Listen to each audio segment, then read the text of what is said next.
हम जो करते हैं उसी की रिसेप्टिविटी हमारे भीतर विकसित हो जाती है। जो प्रेम चाहता है प्रेम को फैला दे, और जो आनंद चाहता है वो आनंद को लुटा दे, और जो चाहता है उसके घर पर फूलों की वर्षा हो जाए वो दूसरों के आंगनों में फूल फेंक दे। और कोई रास्ता नहीं है। तो करुणा का एक भाव प्रत्येक को विकसित करना जरूरी है साधना में प्रवेश के लिए। तीसरी बात है प्रमुदिता, उत्फुल्लता, प्रसन्नता, आनंद का एक बोध, विषाद का अभाव। हम सब विषाद से भरे हैं, हम सब उदास लोग, थके लोग हैं, हम सब हारे हुए पराजित रास्तों पे चलते हैं और समाप्त हो जाते हैं। हम ऐसे चलते हैं जैसे आज ही मर गए हैं। हमारे चलने में कोई गति और प्राण नहीं है, हमारे उठने बैठने में कोई प्राण नहीं है। हम सुस्त हैं और उदास हैं और टूटे हुए हैं और हारे हुए हैं। ये गलत है। जीवन कितना ही छोटा हो, मौत कितनी ही निश्चित हो, जिसमें थोड़ी समझ है वो उदास नहीं होगा। सुकरात मरता था, उसको जहर दिया जा रहा था और वो हंस रहा था। और उसके एक शिष्य क्रेटो ने पूछा, हंसते हैं, हमारे आंख आंसुओं से भरी हुई हैं, मौत करीब है और ये विषाद का क्षण है। सुकरात ने कहा, विषाद कहाँ है? अगर मरा और बिल्कुल ही मर गया तो विषाद क्या, क्योंकि दुख को अनुभव करने को कोई बचेगा नहीं। और अगर मरा और बचा रहा तो दुख क्या, जो खोया वो अपन ना थे, जो अपन थे वो बचे हुए हैं। तो उसने कहा, मैं खुश हूं। मौत दो ही काम कर सकती है, या तो बिल्कुल मिटा देगी, बिल्कुल मिटा देगी तो खुश हूं क्योंकि बचूंगा ही नहीं दुख अनुभव करने को, और अगर बचा देगी मुझको तो खुश हूं क्योंकि जो मेरा नहीं है वो नष्ट हो जाएगा, मैं तो बचूंगा। मौत दो ही काम कर सकती है, इसलिए हंसने जैसी है। सुकरात ने कहा, मैं प्रसन्न हूं क्योंकि मौत क्या छीन लेगी, या तो बिल्कुल ही मिटा देगी तो क्या छीना, क्योंकि अब जिससे छीना वो भी नहीं है, तो दुख का कोई अनुभव नहीं होगा। और अगर मैं बच रहा तो सब बच रहा, मैं बच रहा तो सब बच रहा, जो छीन लिया वो मेरा नहीं था।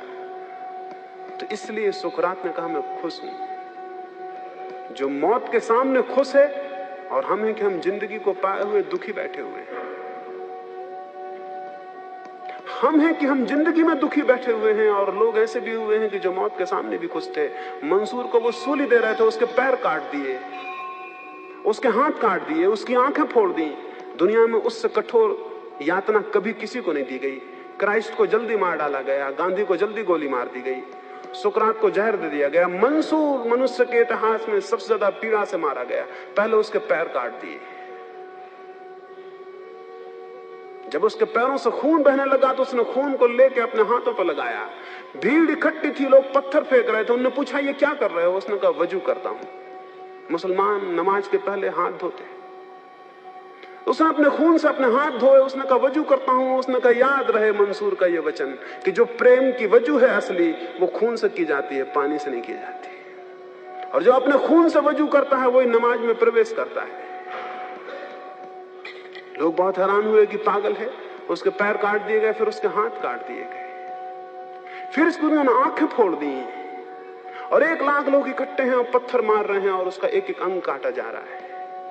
और जब उसकी आंखें फोड़ दी गई तब वो चिल्लाया कि हे परमात्मा, स्मरण रखना, मंसूर जीत गया। तो लोगों ने पूछा, क्या बात है, किस बात में जीत गए? उसने कहा, परमात्मा को कह रहा हूं कि परमात्मा स्मरण रखना, मंसूर जीत गया। मैं डरता था कि शायद इतनी शत्रुता में प्रेम कायम नहीं रह सकेगा, तो स्मरण रखना परमात्मा की मंसूर जीत गया, प्रेम मेरा कायम है। इन्होंने जो मेरे साथ किया है मेरे साथ नहीं कर पाए, इन्होंने जो मेरे साथ किया है मेरे साथ नहीं कर पाए, प्रेम कायम है। और उसने कहा, यही मेरी प्रार्थना है और यही मेरी इबादत है। उस वक्त भी हंस रहा था, उस वक्त भी मस्त था। लोग मौत के सामने खुश रहे हैं और हंसते रहे, और हम जिंदगी के सामने उदास और रोते हुए बैठे हैं। ये गलत है। कोई उदास रास्ते, कोई विषाद से भरा हुआ चित्त कोई बड़े अभियान नहीं कर सकता है। अभियान के लिए उत्फुल्ला, अभियान के लिए बड़े आनंद से भरा हुआ चित्त, तो 24 घंटे उत्फुल्लता को साथिए। ये सिर्फ आदतें हैं। उदासी एक आदत है जिसको आपने बना लिया है। उत्फुल्लता एक आदत है, उसको बना सकते हैं। उत्फुल्लता को बनाए रखने के लिए जरूरी है जिंदगी का वो हिस्सा देखिए जो प्रकाशित है, वो हिस्सा नहीं जो अंधेरे से भरा है। मैं अगर आपको कहूं कि मेरा कोई मित्र है और ये बहुत अद्भुत गीत गाता है या बहुत अद्भुत बांसुरी बजाता है, आप मुझसे कहेंगे होगा ये क्या बांसुरी बजाएगा, इसको हमने शराब खाने में शराब पीते देखा है। मैं अगर आपसे कहूं कि मेरा मित्र है और बहुत अद्भुत बांसुरी बजाता है, तो आप कहेंगे ये क्या बांसुरी बजाएगा, हमने इसे शराब खाने में शराब पीते देखा है। ये अंधेरा देखना है। अगर मैं आपसे कहूं कि मेरे मित्र हैं, शराब पीते हैं, और आप मुझसे कहें होगा लेकिन ये तो अद्भुत बांसुरी बजाते हैं, तो ये जिंदगी के प्रकाशित पक्ष को देखना है। जिसको खुश होना है वो प्रकाश को देखे, जिसको खुश होना है वो ये देखे कि 2 दिनों के बीच में एक रात है, और जिसको उदास होना है वो ये देखे कि 2 रातों के बीच में एक दिन है। हम कैसा देखते हैं जिंदगी को, वैसा हमारे भीतर कुछ विकसित हो जाता है। तो जिंदगी के अंधेरे पक्ष को न देखें, जिंदगी के उजाले पक्ष को देखें। मैं छोटा था और मेरे पिता गरीब थे। उन्होंने बड़ी मुश्किल से एक अपना मकान बनाया। गरीब भी थे और नासमझ भी थे, क्योंकि कभी उन्होंने मकान नहीं बनाए थे। उन्होंने बड़ी मुश्किल से एक मकान बनाया। वो मकान नासमझी से बना होगा, वो बना और हम उस मकान में पहुंचे भी नहीं, और पहली ही बरसात में गिर गया। हम छोटे थे और बहुत दुखी हुए। वो गांव बाहर थे, उनको मैंने खबर की कि मकान तो गिर गया, और बड़ी आशाएं थी कि उसमें जाएंगे, वो तो सब धूमिल हो गई। वो आए और उन्होंने गांव में प्रसाद बांटा, और उन्होंने कहा परमात्मा का धन्यवाद, अगर 8 दिन बाद गिरता तो मेरा एक भी बच्चा नहीं बचता।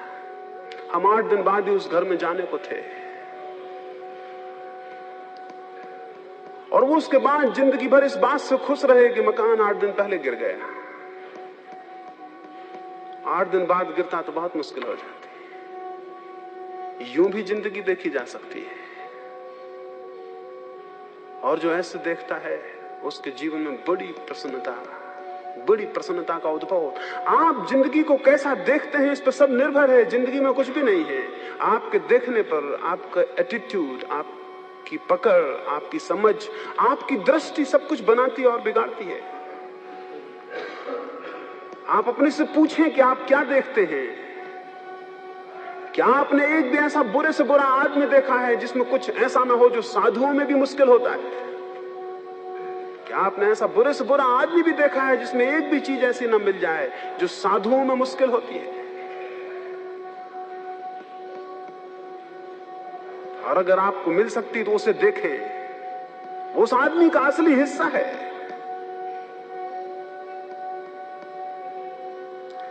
और जिंदगी में चारों तरफ खोजें किरण को, प्रकाश को, उससे आपके भीतर किरण और प्रकाश पैदा होगी। इसको प्रमुदिता।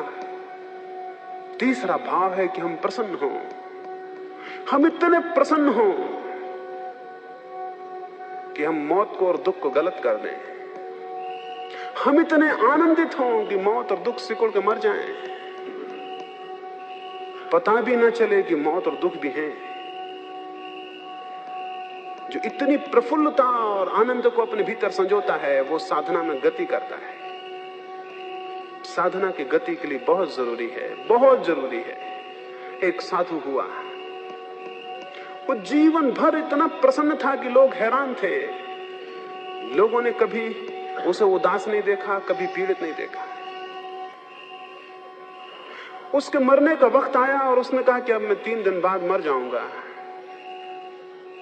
और ये मैं इसलिए बता रहा हूं कि तुम्हें स्मरण रहे कि जो आदमी जीवन भर हंसता था उसकी कब्र पे कोई रोए नहीं। ये मैं इसलिए बता रहा हूं कि जब मैं मर जाऊं तो इस झोंपड़े पे कोई उदासी ना आए। यहां हमेशा आनंद था, यहां हमेशा खुशी थी। इसलिए मेरी मौत को एक उत्सव बनाना, मेरी मौत को दुख मत मनाना, मेरी मौत को एक उत्सव मनाना। लोग तो दुखी हुए, बहुत दुखी हुए। तो अद्भुत आदमी था, और जितना अद्भुत आदमी हो उतना उसका मरने का दुख घना था। उसके प्रेम करने वाले बहुत थे, वो सब 3 दिन से इकट्ठे होने शुरू हो गए। वो मरते वक्त तक लोगों को हंसा रहा था और अद्भुत बातें कह रहा था और उनसे प्रेम की बातें कर रहा था। सुबह मरने के पहले उसने एक गीत गाया। और गीत गाने के बाद उसने कहा, स्मरण रहे मेरे कपड़े मत उतारना, मेरी चिता पर मेरे पूरे शरीर को चढ़ा देना कपड़ों सहित, मुझे नहलाना मत। उसने कहा था, आदेश था, वो मर गया, उसे कपड़े से चिता पे जला दिया। वो जब कपड़े से चिता पर रखा गया, लोग उदास खड़े थे, लेकिन देख के हैरान हुए, उसके कपड़ों में उसने फुलझड़ी और फटाके छिपा रखे थे।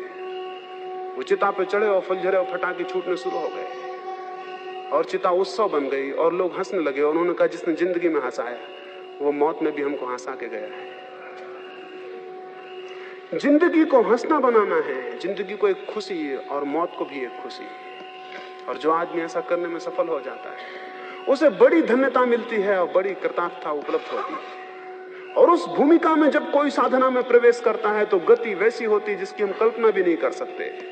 वो तीर की तरह विकास होता है। बोझिल मन से जो जाता है उसने तीर में पत्थर बांध दिए।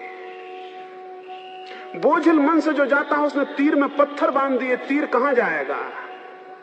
जितनी तीव्र गति चाहिए हो उतना हल्का और भारहीन मन चाहिए। जितने तीर को दूर पहुंचाना हो उतना तीर में वजन कम चाहिए। और जिसे जितने ऊंचे पहाड़ चढ़ने हो उतना बोझ उसे नीचे छोड़ देना पड़ता है। और सबसे बड़ा बोझ दुख का और विषाद का है, उदासी का है। इससे बड़ा कोई बोझ नहीं है। क्या आप लोगों को देखते हैं वो दबे चले जा रहे हैं जैसे भारी बोझ उनके सिर पर रखा हुआ है। इस बोझ को नीचे फेंक दें और उत्फुल्लता की एक हुंकार करें और सिंहनाद करें और ये बता दें पूरे जीवन को कि जीवन कैसा ही हो उसमें भी खुशी और जिंदगी गीत बनाई जा सकती है।